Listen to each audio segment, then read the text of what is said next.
नमस्कार दोस्तों। आज हम बात करेंगे फाइनल एग्ज़ाम्स की तैयारी कैसे करें। एग्ज़ाम्स में टॉप करने के लिए क्या करें। एग्ज़ाम टाइम एक ऐसा टाइम होता है जो हर स्टूडेंट के लिए काफ़ी स्ट्रेसफुल रहता है, और अगर स्ट्रेस हम पर हावी हो जाए तो एग्ज़ाम्स में टॉप करने की बात तो दूर की है, पढ़ाई करना तक मुश्किल हो जाता है। ऐसे में हम फालतू की बातें ही सोचते रहते हैं कि एग्ज़ाम में ऐसा हो गया तो क्या होगा, और अगर एग्ज़ाम में वैसा हो गया तो क्या होगा, और इसका असर हमारे टेस्ट्स या एग्ज़ाम के परफॉर्मेंस पर भी पड़ता है। अगर आपके एग्ज़ाम्स में भी कुछ टाइम ही रह गया है तो दोस्तों, यही टाइम है जब आपको स्टडी पर काफ़ी ज़्यादा फोकस करना चाहिए। तो मैं आज आपको कुछ ऐसे टिप्स बताने जा रहा हूँ जिसे फॉलो करके आप अपने एग्ज़ाम्स अच्छे तरीके से दे सकते हैं। हम इस पर और बात करें इससे पहले मैं आपको बता दूं कि अगर आपने अभी तक इस चैनल को सब्सक्राइब नहीं किया है तो जल्दी से जल्दी इस चैनल को सब्सक्राइब करें। जैसा कि आपको पता ही है कि इस चैनल पर हम काफ़ी नए नए और इंटरेस्टिंग तरह के टॉपिक्स पर बात करते हैं, तो इस चैनल को सब्सक्राइब करें। सब्सक्राइब करने के लिए नीचे एक लाल रंग का बटन है जिस पर सब्सक्राइब लिखा हुआ है, आप उस पर क्लिक करके सब्सक्राइब कर सकते हैं। और साथ ही साथ अगर आपको मेरी वीडियो पसंद आती है तो लाइक करना ना भूलें, और अपने सभी दोस्तों के साथ वीडियो शेयर करना भी ना भूलें ताकि वो इस वीडियो को देखकर कुछ सीख सकें। तो आइए बात करते हैं। अगर आपके एग्ज़ाम्स को अब कुछ ही दिन रह गए हैं तो अब आपको रेगुलर सारी क्लासेस अटेंड करना बहुत ज़्यादा ज़रूरी है। ऐसा करना इसलिए ज़रूरी है क्योंकि अगर हम घर पर बैठकर स्टडीज़ करने की कोशिश करते हैं तो हम सोचते हैं कि एक ही दिन में सारा सिलेबस ख़त्म कर दें, और जब आप एक ही बार में सब कुछ करने की कोशिश करेंगे तो कुछ भी नहीं कर पाएंगे। और अगर हम क्लास अटेंड करेंगे तो लास्ट टाइम पे सभी क्लासेस में इम्पोर्टेंट ही करवाया जाता है, तो आप थोड़ा थोड़ा करके सभी कुछ इम्पोर्टेंट्स कर लेंगे, क्योंकि अगर थोड़ा थोड़ा डेली पढ़ा जाए तो वो जल्दी याद हो जाएगा। तो एक दिन में एग्ज़ाम्स की टेंशन लेने से अच्छा है कि रेगुलर क्लास अटेंड करें और टेंशन फ्री रहें। बहुत सारे ऐसे भी स्टूडेंट्स होते हैं जो एग्ज़ाम से 2 या 3 वीक पहले ही अपनी स्टडीज़ स्टार्ट करते हैं। ऐसे में तो स्टूडेंट्स और भी ज़्यादा टेंशन में आ जाते हैं क्योंकि उनके सामने एकदम से ही सारा सिलेबस आ जाता है। तो ऐसे में आपको अपना टाइम टेबल सेट करना बहुत ज़्यादा ज़रूरी है। लेकिन ध्यान रखें, जब भी आप अपना टाइम टेबल सेट करें उसमें अपने सोने के लिए थोड़ा सा टाइम ज़रूर निकाल लें, क्योंकि अगर आपकी नींद ही पूरी नहीं होगी तो आप स्टडीज़ पर बिल्कुल भी फोकस नहीं कर पाएंगे। पढ़ाई करने के लिए ग्रुप स्टडीज़ भी बहुत अच्छा तरीका है। ग्रुप स्टडीज़ का सबसे अच्छा फ़ायदा ये है कि आपको न्यू आइडियाज़ आने लगते हैं, और दूसरा फ़ायदा यह है कि काफ़ी बार ऐसा होता है कि आपको कुछ नहीं आता बट आपके फ्रेंड को आता है, तो वो आपकी हेल्प कर सकता है, और जब उसे किसी क्वेश्चन में प्रॉब्लम होती है तो आप उसकी हेल्प कर देते हो। तो ऐसे में ग्रुप स्टडीज़ करना बहुत ही सक्सेसफुल आइडिया है। और इसमें साथ ही जब आप अपने फ्रेंड्स के साथ होते हो तो आप स्ट्रेस फील नहीं करते, बिल्कुल टेंशन फ्री होकर स्टडीज़ कर सकते हो, जो कि एग्ज़ाम के टाइम के माहौल के हिसाब से बहुत ही अच्छा है।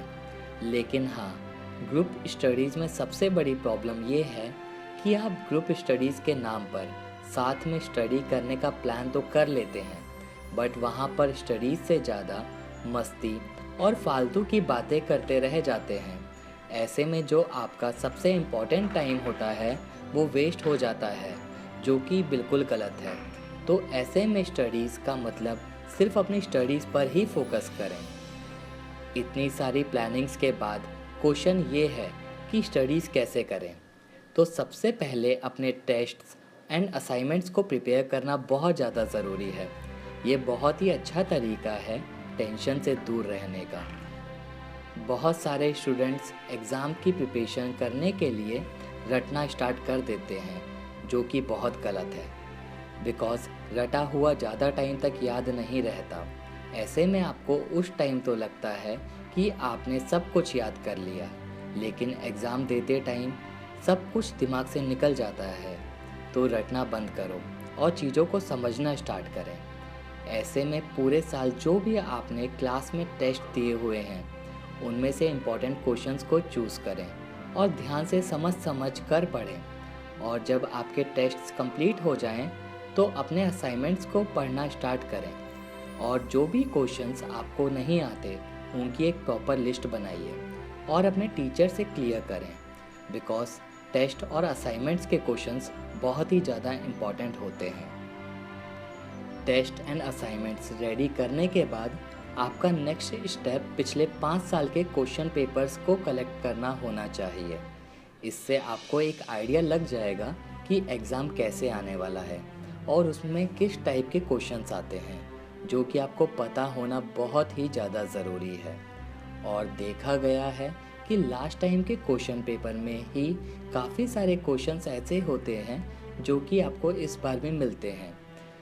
तो आपको एक एक करके सभी क्वेश्चन पेपर सॉल्व करने हैं। इससे सबसे बड़ा फ़ायदा ये होगा कि आपका कॉन्फिडेंस लेवल इंक्रीज़ होगा, जो कि बहुत ही ज़्यादा ज़रूरी है। लेकिन यह सब कुछ आपको बिना किसी बात की टेंशन लिए बिल्कुल शांत दिमाग से करना है, क्योंकि अगर आप टेंशन लोगे तो आप कुछ भी याद नहीं कर पाओगे। इन सब के साथ साथ स्टूडेंट्स के लिए जो सबसे बड़ी प्रॉब्लम होती है वो ये होती है कि टेंशन की वजह से स्टडीज़ में मन ही नहीं लगता। ऐसे में सबसे पहले कुछ रीज़न्स के बारे में बात करते हैं कि पढ़ाई में मन क्यों नहीं लगता और पढ़ाई में मन लगाने के लिए क्या किया जाए। पढ़ाई का सही एटमॉस्फेयर ना होना, पढ़ाई का सही टाइम ना होना, सही गाइडेंस ना होना, कंसंट्रेशन की कमी होना, ऐसे ही कुछ रीज़न्स हैं जिनकी वजह से पढ़ाई करने का बिल्कुल भी मन नहीं करता। तो बात करते हैं कि इन सब के लिए क्या कर सकते हैं। तो दोस्तों, इससे पहले हम इस बारे में और बात करें, मैं आपको बता दूं कि अगर आपने अभी तक इस चैनल को सब्सक्राइब नहीं किया है तो जल्दी से जल्दी इस चैनल को सब्सक्राइब करें। और अगर आपको हमारा वीडियो पसंद आता है तो लाइक ज़रूर करें। साथ ही साथ अपने सभी दोस्तों के साथ यह वीडियो ज़रूर शेयर करें ताकि वो भी इस वीडियो को देखकर कुछ सीख सकें।